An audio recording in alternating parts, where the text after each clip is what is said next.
Okay, good evening. I want to welcome you to the Taubman Center for American Politics and Policy at Brown University. I'm Richard Arenberg, visiting professor of the practice of political science and a senior fellow at the Watson Institute. I'm honored to serve this year as the interim director of the Taubman Center, which is a part of the Watson Institute. Welcome to the many Brown students, faculty, alumni, and other interested citizens joining us virtually. The Taubman Center seeks to influence American politics and policy through scholarship, public opinion polling, conferences, workshops, academic research, internships, and a robust series of speakers drawn from experts, the media, academia, think tanks, and public officials. The Taubman Center for several years has focused its efforts on three themes: the pursuit of security, the cost of living, and challenges to our democracy in America. This year, we're placing special emphasis on the national elections and the subsequent consequences as the nation grapples with issues of social justice, public health, education, the economy, and the commitment to the rule of law. Tonight, we present the sixth in our series of events. We're honored to have as our guest New York Times reporter and author Ken Vogel. Ken is based out of the Washington Bureau of the New York Times. He covers the confluence of money, politics, and influence. One of the things when we have as a speaker a working journalist is that he's found himself tonight up against the deadline for a front page story in the New York Times. So we're going to abbreviate the session somewhat and get him out at about 6:55. So he's covered politics, government at all levels, from small town crime beats and school boards to state houses, Congress, and the presidential campaign trail. Ken previously reported for Politico, the News Tribune in Tacoma, Washington, the Times Leader in Wilkes-Barre, Pennsylvania, the Center for Public Integrity in Washington, D.C., and the Journal-Inquirer in Manchester, Connecticut. He spent most of 2006 learning about the Congress from inside through the APSA fellowship that allowed him to work on the staffs of two House committees. Ken is the author of the highly praised and frequently cited must-read book, Big Money, $2.5 billion, One Suspicious Vehicle, and a Pimp, on the trail of the ultra-rich hijacking American politics. In it, he chronicles the rise of megadonors and super PACs that have gained a hold on American politics since the Supreme Court's Citizens United case in 2010. I recommend it highly.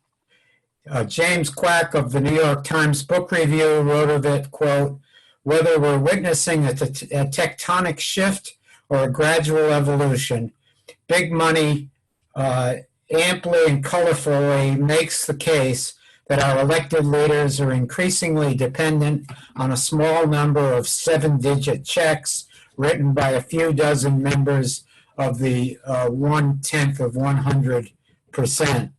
And therefore, politics are becoming a type of thoroughbred horse racing." Full disclosure, Ken's dad, Morris Vogel, the president of the Lower East Side Tenement Museum in New York, is a dear friend of mine dating back to our days in kindergarten in the Pearl Street School in Norwich, Connecticut. Ken is from Cheltenham Township, Pennsylvania, and graduated from the University of Wisconsin-Madison.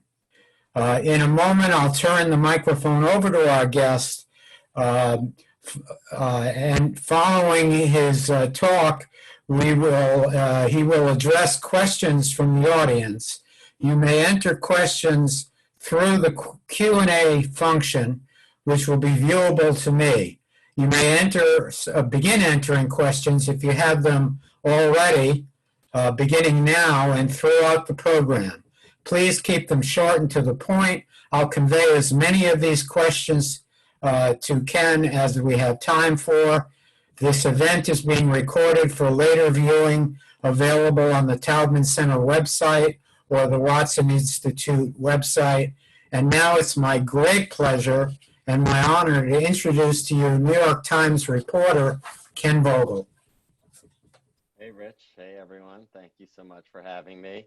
I have to apologize in advance. I'm going to have to dip out quite a bit early by about 6:40 because I'm writing a story that is going on the front page of tomorrow's Times that actually is directly relevant to the topic of the talk. It has to do with a major donor to President Trump's campaign and inauguration. It was actually the RNC, Republican National Committee, finance chairman or vice chairman, maybe deputy chairman, who was just indicted earlier today, was charged with one count of conspiring to violate foreign lobbying laws. And you know what's sort of so topical about this is that this was a guy, his name is Elliot Broidy, by the way, who was sort of non grata in Republican politics for a number of years because he had actually pleaded guilty in 2009 to a pension fund bribery scheme. Until that time, he had been a major donor for President Bush, and he kind of left politics under a cloud, and none of the major Republican sort of elite, campaigns or committees really wanted anything to do with him. But along came Trump, who didn't really have this established network of major donors, didn't have any really major donors who were supporting him, at least initially during his campaign. And so even as he won the Republican nomination, and some, but not all, of the major Republican donors started to sort of, in some cases, holding their nose, come into the Trump camp. This guy, Elliot Broidy, was very eager, very aggressive in coming on board. And as a result of being sort of an early adopter of the Trump, finance operation, he got all manner of really intimate access that he was able to get and maintain early in Trump's presidency. And as we had written previously, he used that access, marketed that access in a really sort of overt way to any number of politicians and prospective clients of his businesses, which included a defense, sort of cyber defense contracting firm, as well as a private equity firm that invested in defense type of ventures around the world.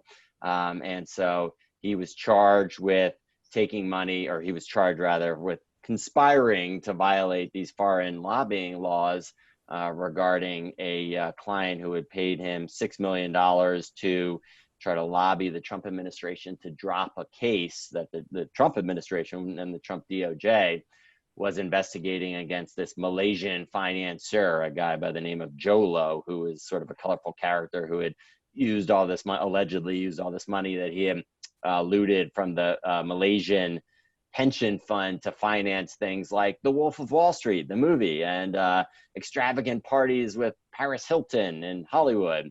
And so this was a guy, Elliot Broidy, who was working for this really colorful but sort of shady figure who in most administrations, something like that would get you on the blacklist. You wouldn't be able to have a ton of access to a campaign or a president-elect or a president. I mean, this guy was Elliot Broidy, while working for this Jolo character, was a member of Mar-a-Lago. He was a Republican National Committee finance official and inauguration finance official. He actually ended up resigning not because of these sort of percolating influence scandals, which had been under investigation for quite some time, but rather because he had had an affair with a Playboy playmate and had arranged through Michael Cohen, the president's personal lawyer, another guy who was perhaps not coincidentally been indicted and pleaded guilty.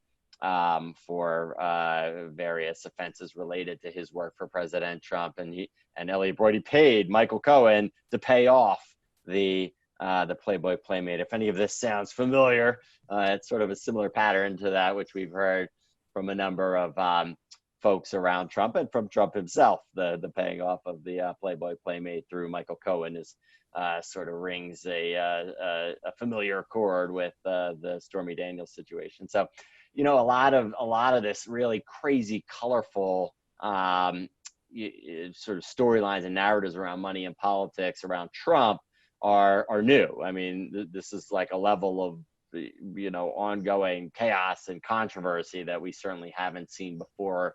I haven't seen before in covering money and politics, despite the fact that I've covered a number of scandals and sort of as a reporter, investigative reporter on this front, I'm looking for stories like this, scandals like this that are really juicy and sensational. But at this point in the Trump administration, it's just like drinking through a fire hose with all this stuff. So I do want to take a step back and talk a little bit about like how we got here and how money really undergirds so much of what happens in Washington and politics in ways that are sort of more traditional and maybe even boring. Money has long played a major role in politics, going back to, there have been concerns about major donors having too much influence going back to the robber barons and Mark Hanna, this sort of Politico who I quoted. And I missed a little bit of what you were saying, Rich, in your introduction because I had an audio problem. But Mark Hanna was this operative turned sort of Karl Rove type figure who helped William McKinley become president in 1896. But he did that by really leaning on and rallying the robber barons to give huge sums of money to William McKinley's campaign.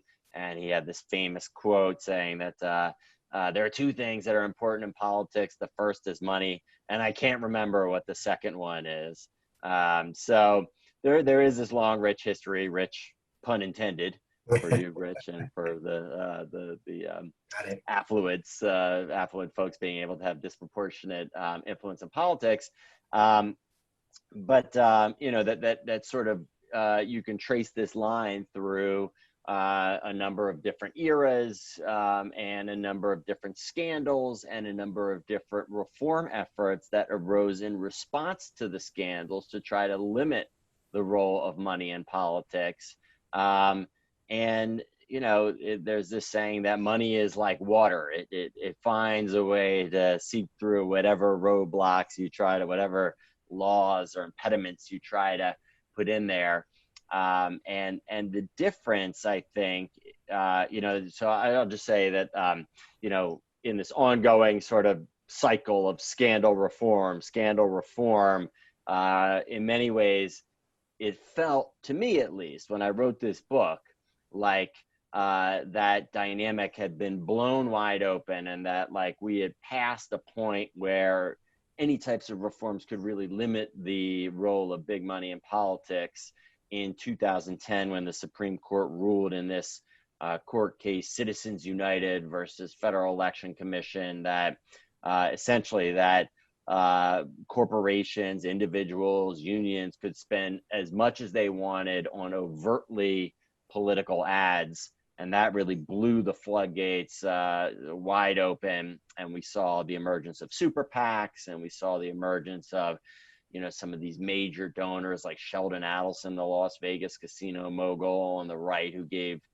tens of millions of dollars to try to elect Mitt Romney, which was the first campaign, the presidential campaign after that Citizens United decision. And then Trump, like I was saying that Trump didn't really have a lot of major donors. Well, one that he did have was Sheldon Adelson. He gave a lot. And then on the left, you do have some major donors who are, in aggregate, I think, and actually now more recently, just by themselves can match that. And I'm thinking of Michael Bloomberg, who spent $1 billion on his own presidential campaign, and then promised to give, substantial hundreds of millions to help try to elect Joe Biden after his own presidential campaign flamed out real quickly. And so you do have big money. Big money is still a major factor, but I think one of the big changes that I certainly didn't foresee when Citizens United was when that ruling came down, and when we started to see the emergence of this big money, is the sort of almost equal and opposite backlash to it. It's always sort of popular among populist politicians to sort of run against big money and run against the establishment and say that they're going to try to fix the system and get big money out of politics, and they're not going to accept big sums from major donors. But I hadn't really until 2016 seen that backlash actually channel itself into like sustainable revenue streams. That is a way to counter that big money. And then in 2016, what we saw was Bernie Sanders on the left, and yes, President Trump on the right, at least initially, and it may have been disingenuous, but he ran against big donors and he raised a lot of small money. Now, of course, he and Bernie Sanders were saying some similar things about the perils of major donors controlling too much, but Trump had an added and subsequently we can assess as disingenuous argument, which is that, well, I'm so rich, I don't need big donors. I'll finance my own campaign. And so he did spend $67 million on his campaign, but he did raise a lot, both from small donors and then ultimately from major donors, though not all the major donors. And he was actually outraised substantially by Hillary Clinton. Hillary Clinton's side spent a lot more money than Trump in the 2016 election. And so, in some ways, maybe for those concerned about the role of money in politics, there are some silver linings here. Number one, that the biggest spenders didn't win, and they didn't win. And, at least in 2012, the biggest spenders in terms of sheer money being given per capita, I guess, were on the right. And they were folks who supported Mitt Romney. And of course, Mitt Romney lost to Barack Obama. And then in 2016, in this big money era, the candidate who was the beneficiary of the biggest money did not win.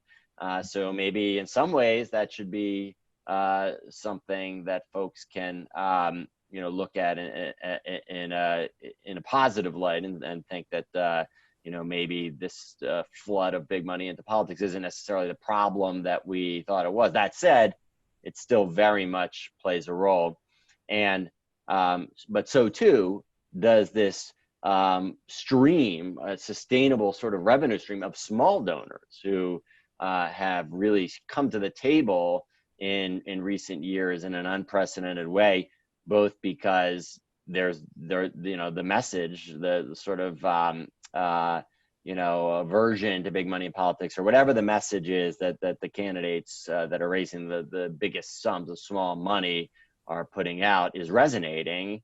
And also because technology makes it easier to give small sums online in a repeated way, from mobile technology. The Federal Election Commission for the first time only allowed like contributions through text messages, I think in like 2012 or 14 maybe, and now that's huge.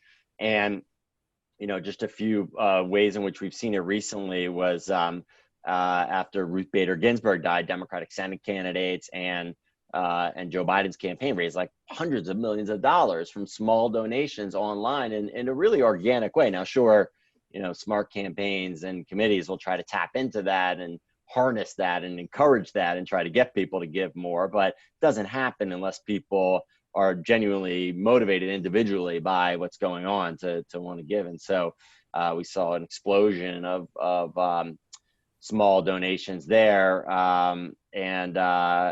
and likewise, we saw it during the first debate when Democrats were, a lot of people were really sort of repulsed and concerned by what Trump was saying, including but not limited to his refusal to commit to standing down a peaceful transition of power if he lost. And the Biden campaign raised $10 million during that first presidential debate, from mostly small donors. So like that's real money, and it's helpful in sort of offsetting the big money. And despite the fact that the big money isn't playing as much of a role now, again, Michael Bloomberg has sort of skewed that a bit with his own giving to his own campaign and then his subsequent pledges.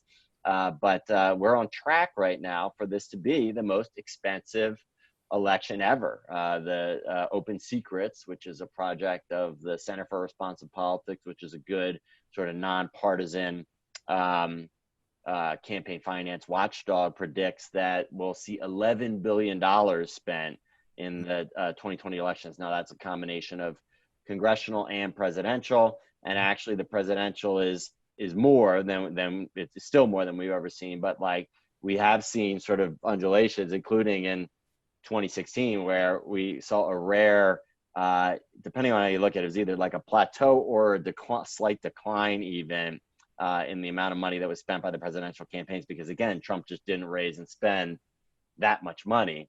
But the major donors have sort of come around him, and the small donors are really making up the gap. So we are going to see a real big increase. The $11 billion is a 50% increase over the cost of the 2016 elections combined, which came in at just over $7 billion. I because I'm have to dip out early, I'm thinking of whether I should get a little bit more. I guess I could say a few more things.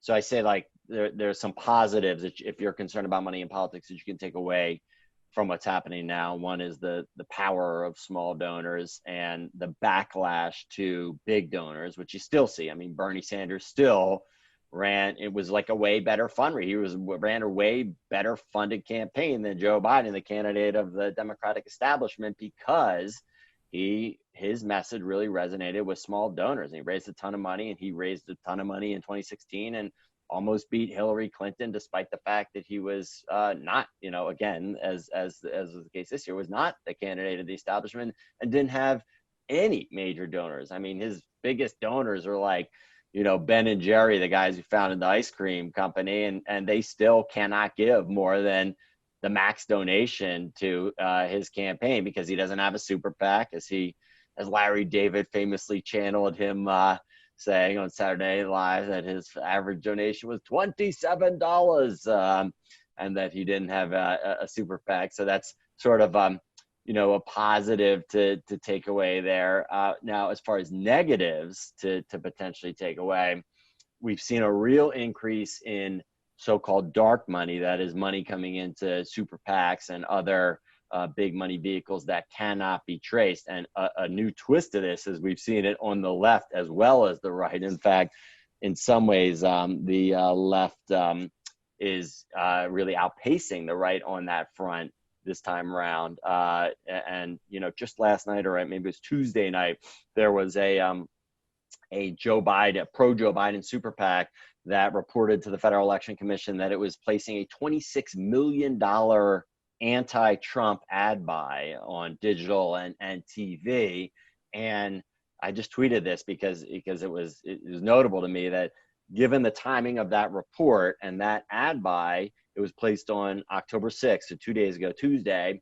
If that money for that ad buy came in this month, and my understanding of the way these types of things work is like you're really, these super PACs, particularly now, we're like pushing that money out the door as soon as they get it. So let's say that money came in like within a couple days of when they pushed it out the door. We won't find out who gave that money until after the election, because the reporting cycle is such that the next report for super PAC won't be until there will be a report on either the 15th or the 20th of this month, depending on how the super PACs in question filed, what schedule they're on. But contributions that came in this month will not be known, will not be required to be reported until after the election. So even if the super PAC does disclose the donors that funded that, we won't know who they are until after the election. And there are many, many ways, an increasing number of ways, for donors to put their money into super PACs and other vehicles like this with no fingerprints to them. So that's certainly a concern, I think, for folks who are worried about not just the amount of money in politics, but tracing that money in politics. And then a couple more things on that front that I think are, problematic from that perspective are the rise of sort of difficult or impossible to trace digital advertising, including on Facebook, which notably was a conduit for Russian-funded ads in the 2016 election, a small amount. It's unclear how much they influenced the actual outcome, but nonetheless, this is something that, folks who are monitoring this, the influence of money in politics see as like a real potential concern. Facebook has sort of voluntarily disclosed some information about ad buys, but there's no laws on the books on that front. And the federal agency that would oversee the writing of such rules is the Federal Election Commission, and it has lacked a quorum for, in other words, it doesn't have enough people on the commission to actually approve any kind of new rules or rulemaking. For most of the Trump administration, there has not been a quorum, and for much of the Obama administration, it was at a sort of bare minimum there, and wasn't really particularly aggressive or effective anyway. And then lastly, I would say, there's a lot of sort of concern about disinformation on social media and online generally that can be effective and can have an impact and can be funded by serious money that doesn't even enter into the sort of reporting regimen. It's just impossible to trace, even if Facebook were to have a very effective and comprehensive advertising disclosure library. So that too is a major concern. So rather than sort of go spit it into the future more or look back more, I'll open it to questions here over the next 12 minutes or so. I'm happy to take any from Rich or the others online. You've written in the past about how the rise of the billionaires and super PACs and all of that was wresting control away from the political parties in terms of selecting their own candidates and so forth. I'm wondering now, with all of these additional developments of small donors and the ability to use the internet to go around the establishment and all of these new factors, how you would characterize the position that the parties find themselves in. Yeah, I mean, it's a great question, and in some ways I think that the premise of the question is important and still holds and can be sort of an explanation in some ways of the rise of President Trump. That the President Trump is the type, Trump is the type of candidate who, back in the old days when the party had more control, the parties on both sides had more control, they would get together, either way back in the day in the literal smoke-filled room, or more recently in the proverbial smoke-filled room, and say, we're going to make sure that our major donors and all of the sort of vehicles of the party are working against that candidate and uniting and rallying behind a candidate who is more preferable. And because of the sort of fracturing of the party, in part because of a number of factors fracture the party, but certainly one of them is that major donors could bypass the party if they had a candidate in mind who they wanted to back for president. It was different from the party establishment's consensus choice. Then they could just create their own party, essentially. And that happened in 2016. It didn't happen with Trump. Trump didn't have any of that, but there were a number of other major donors and candidates who had the backing of these sort of de facto privatized parties that were funded by major donors, including, Marco Rubio had some major Wall Street money behind him. Jeb Bush super PAC raised more money in 2016 for the primary than Trump's super PAC has raised still, I think. I mean, we'd have to check it, but it was it was well over $100 million. But Trump still just doesn't have that many major donors behind him. And so it's an open question that's, it's hypothetical. It's impossible to answer. If it had been Trump on the one hand as the anti-establishment candidate versus a single establishment choice, whether it was Rubio or Bush or Ted Cruz or, there are any Newt Gingrich, any of these candidates would have been preferable to the party over Trump, whether Trump would have won. And I don't know the answer to that. I mean, there are other factors that weaken the party, including social media and the ability to sort of just go around the traditional apparati that required a lot of money to access, like TV or what have you, and just run a campaign that doesn't rely on these types of things. But certainly, I think that it would have made things harder for Trump to win the nomination had these factors not been in play, and had there been party unity behind a single other candidate. I don't know if that answers the question. It seems to me you've got a great beat, and you're very good at it. And maybe it's not in your self-interest to see campaign finance reform succeed, but nonetheless, you have such a great perspective on all of this. I wanted to ask you, short of the Supreme Court reversing itself or a constitutional amendment, but both seem way out of reach right now. What do you think can be done in the way of serious campaign finance reform? Yeah, I think, well, first of all, I think, Republicans have traditionally, except for John McCain, whose name is on the biggest, arguably the biggest piece of campaign finance reform that we've seen, have not embraced campaign finance reform. Both, there's sort of like a selfish instinct among all politicians of both parties that, like, I won election in this system and this system works for me, and now I have advantages in this system that already work for me, and now I'm an incumbent and I can even more effectively navigate the system. Why should I change this system? It doesn't help me. It could hurt me and help my potential opponents.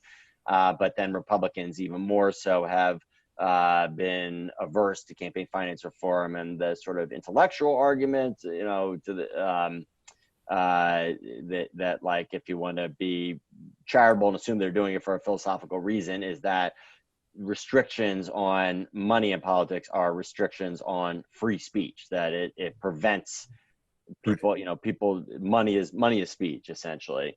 And so I think you probably have to see a change in power. You have to see Democrats win, the Senate and the White House, and that's, polls suggest that's a real possibility. Even then, there are like institutional impediments to serious reforms, including like some of the Democrats. I mean, one of the reasons why there's so much money being spent on some of these lawsuits, pre-election lawsuits by the parties, which, depending on your perspective, like, these are arguably like very good things. Democrats are suing to like expand voting rights. Republicans are in some cases suing to oppose the expansion or, protect the existing laws. But, it seems like it may cause chaos ultimately on election day and the days leading up to it and the days thereafter as the counting begins. But like, that's probably a good thing that, we have, that there's money to sort of litigate these types of things. But the reason why there's so much money is because Harry Reid in 2014, the then Senate Majority Leader, and his campaign finance lawyer, who became the campaign finance lawyer for Hillary Clinton's campaign, is really just the king of the election law bar on the left, slipped into this cromnibus, this spending package that was required to keep the government open, this provision that allowed the parties to take a lot more money for these like 3 separate funds, for legal costs, for the conventions, and for I think building maintenance, which is really like sort of, I use air quotes on that as like an amorphous term that advocates for stricter rules think is ripe for abuse. But so that's an example of Democrats like, maybe there's some reasons that they would be opposed, that they would want more money in politics or be opposed to rules clamping down on it.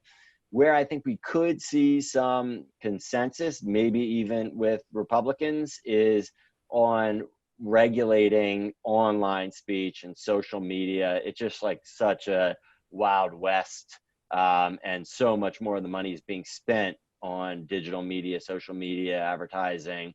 And so there does seem to be some emerging consensus, and there are Republicans who are on board with various proposals to sort of limit, if not to limit, how much money can be spent on like social media, but rather to, heighten disclosure requirements around it, and to maybe have just more rules about how that money fits in. I mean, the Federal Election Commission, I think it was like 2008. This is sort of like the early days of, I guess it was Facebook was already in existence, Twitter maybe had just started, and they essentially exempted all online activity from like campaign finance regulation, and said like, this is the new like public square, and we don't want to be seen as getting in the way of free debate on it. And I think that a lot of people look back on that and sort of regret that. And obviously it was difficult, if not impossible, to foresee all the developments since then. But I think if some of the members of the Federal Election Commission and advocates had it to do over again, they'd probably take that redo a chance and put in place some stricter regulations. Yeah, as you know, I was on Capitol Hill for 34 years and went through a few long campaign finance battles. Just add to what you said, that there's a kind of level down the kind of nitty-gritty level where each party figures out for every single provision in a big campaign finance package, who comes out better, who comes out slightly better, one way or the other, and that begins to tear the bill apart, and they become very difficult to put back together. Let me turn to a question from our audience. I know you don't have much more time. If big money ultimately derives from business revenues, is there a particular change in consumer spending that would help lessen these revenues? Yeah, I mean, we certainly have seen efforts to boycott businesses of, either businesses that themselves as a corporation spend a lot of money on a cause or a candidate that is objectionable to, significant blocks of the population, or to boycott businesses of executives more often who end up giving a lot of money. I haven't seen that work as well as like other efforts. For instance, is sort of different, but maybe has some parallels. When there's like a host of a cable news show who is seen as pushing a candidate or a cause or an idea or rhetoric that is, out of bounds or problematic, and there will be boycotts of like advertisers of that host show, and sometimes those are more effective than the like boycotts of campaigns. I mean, where we've seen donors to campaigns, where we've seen some potential is when you have shareholders who will sort of use who will object to like spending by an executive or a political stance or direction or spending initiative of a company, and exercise their power as shareholders rather than customers to raise that. And as a result of that, we've seen a number of large corporations enact their own internal political spending policies and disclosure requirements, in addition to the rather sort of toothless ones that the SEC, the Securities and Exchange Commission, have, or that the Federal Election Commission has, or that the IRS has. And so some of those have been effective in, if nothing else, like increasing transparency. But no, I mean, it is really the type of thing that, top-down federal regulation is seen as the necessary to make serious changes. I mean, the other changes, that the sort of ground-up changes that you can see and that I already talked about, is using your own money, pooling money from, like masses of small donors to offset major donors. And that, I think, has proven quite effective in shaping the political debate and shaping not just the campaigns, who wins and who loses, but the discourse. I think like climate-driven small donors have been like quite effective, and grassroots activist groups in pushing their issues into the fore of at least democratic politics, if not politics more broadly. And on the right, we've seen like the Tea Party, which arguably started as a backlash to the bailouts under the Bush administration initially, and then the Obama administration in response to the 2008-9 recession. And that, that's grassroots activism coupled with, grassroots donor activity that did have an impact. Let's try to squeeze in one last question, and then we'll let you go. One of our students asks, does money carry the same weight at all levels of government? Well, that's a great question. And actually, if you talk to the sophisticated operators, these are not, donors or donor advisors or operatives who are like seeking some public policy outcome that may be that different levels of government may have some oversight over. They say that actually you get way more bang for your buck if you're spending at like the local level or the state level, whether it's on a candidate or an initiative or ballot measure to try to get your way, because it's cheaper. It's easier to prop up a candidate for town council or for state legislature than it is to prop up a presidential candidate. The advertising time is cheaper. Sometimes the elections themselves, if it's like a primary that, or like an open, an open primary, what they call like the jungle primary in California that will decide the election, you'll be spending at a time that is not like the fall, that is not the run up to the first Tuesday after the first Monday in November. And so you can really saturate a lot more and get better rates on TV or digital advertising. And, if you get your way in the election, you're going to have a lot more sort of access, or to put it cynically, like the winner will feel a lot more like, in debt to you for having supported him or her in a way that like most presidents, I should say, don't feel totally beholden to like a particular donor or group of donors. So yeah, I mean, money pervades all levels of politics and all types of politics, from lobbying and from the campaigns that we're talking about now for candidates or for ballot measures, or to lobbying the winners of those campaigns, to contracting decisions made by the winners' governments, the winners' administrations.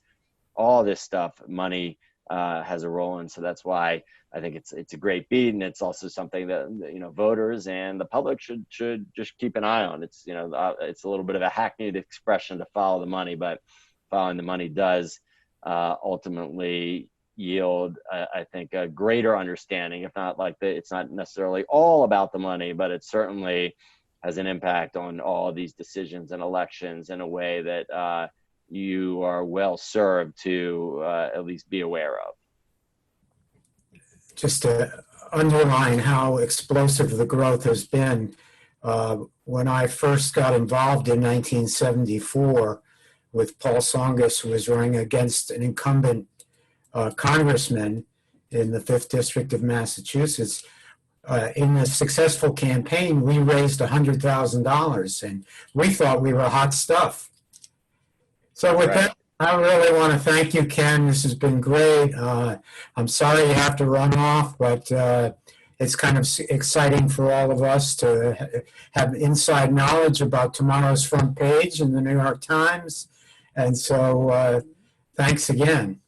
Yeah, it was my pleasure, and I'm sorry to cut it short, but I enjoyed it. And I can provide you can provide my email so that if anyone has questions that we didn't get to, I'd be happy to answer them offline. That's great. Thanks so much. Thank you.